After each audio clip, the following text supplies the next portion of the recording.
The mind of Christ. We're going to develop ourselves, understand the things that that brings us into oneness with the Lord.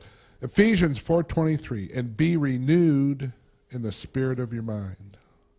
Romans 8:6 and 7, for to be carnally minded is death, but to be spiritually minded is life and peace, because the carnal mind is an enmity against God, and to it is not subject to the law of God, nor indeed can it be. In Corinthians, for who has known the mind of the Lord, that he may instruct him, but we have the mind of Christ. So, what is the mind of Christ?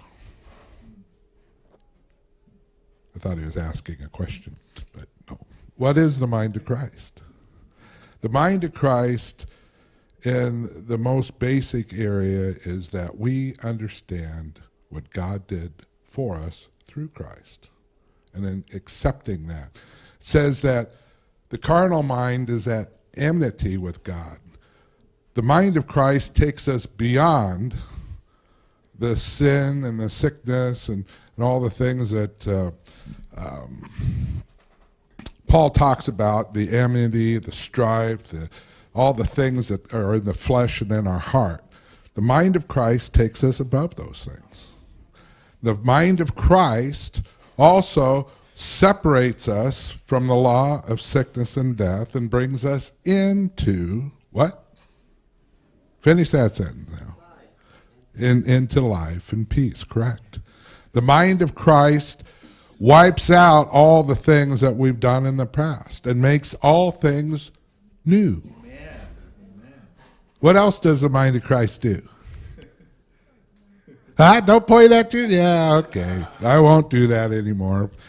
It brings us up and it sets us up into heavenly places. So we're viewing ourselves the way God views us. We're viewing ourselves the way that Christ died and resurrected to be. We view ourselves with the fullness and the power and the backing of heaven behind us. I used to work for a life insurance company, and this life insurance policy is backed by a multi-billion-dollar company, so if you die, you know that your friends and family and all that will get paid. Well, no. We're backed. When we go through in the mind of Christ, we're totally backed by heaven. And everything and the power there, so there's nothing can defeat us. There's nothing that can keep us down. There's nothing that can come against us. And with that, that's the mind of Christ. Now, when we come in to knowing that, so those are all the things that back us up. But what does the mind of Christ do in us? One, it brings us in unity with one another. It brings us in unity with God and the Trinity, the Father, Son, and Holy Spirit. So those things are activating in our lives. The mind of Christ brings us in to oneness. Oneness with the body, oneness individually, oneness that wherever we are, the Holy Spirit will work through us, but also it will instruct us. The Holy Spirit will tell us when a brethren is in, peril, so he can speak or talk. I mean, how many have been woken up in the middle of the night and had somebody on their mind and could not get it out until they prayed?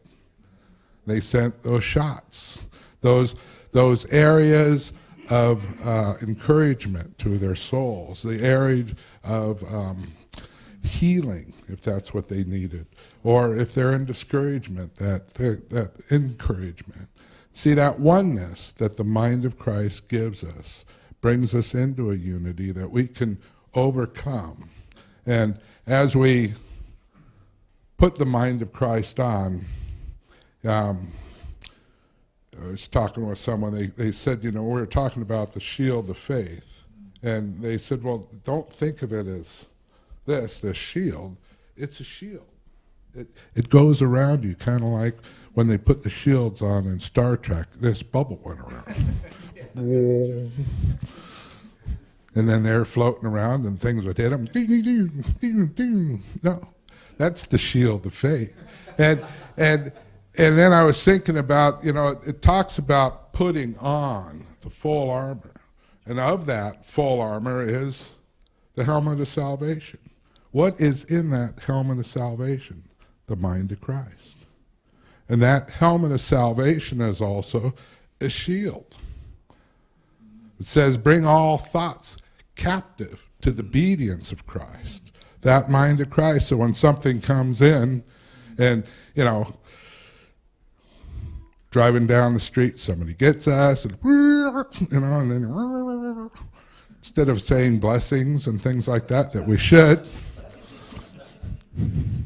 we send out curse. The mind of Christ will help us renew that in ourselves. Or, we're all flesh. I mean, see somebody that's nice looking, you think, okay, and girls do it too. I've seen it. My wife, my girls, yeah. So, it's just not guys. So those things, those thoughts, we can hold them captive and bring them into the obedience of Christ. Put on our salvation. And when we put that on, that entails some work, doesn't it? It takes effort to put on that shield, to put on the helmet. We must stay in the Word. Renew that Word daily. Get into it and let God's precious gifts come to us. The Lord's Word will energize us. In this world, it's so hard to get through it, isn't it? If you're working all day long, you come home, and then you get something to eat, and I'm ready for bed. That's why I have to get up in the morning and start myself and get into the Word and then try, keep it in my mind. Constantly be thinking of the Word, working the Word, having the knowledge and the power that the mind of Christ gives us to overcome any circumstance that we have this day.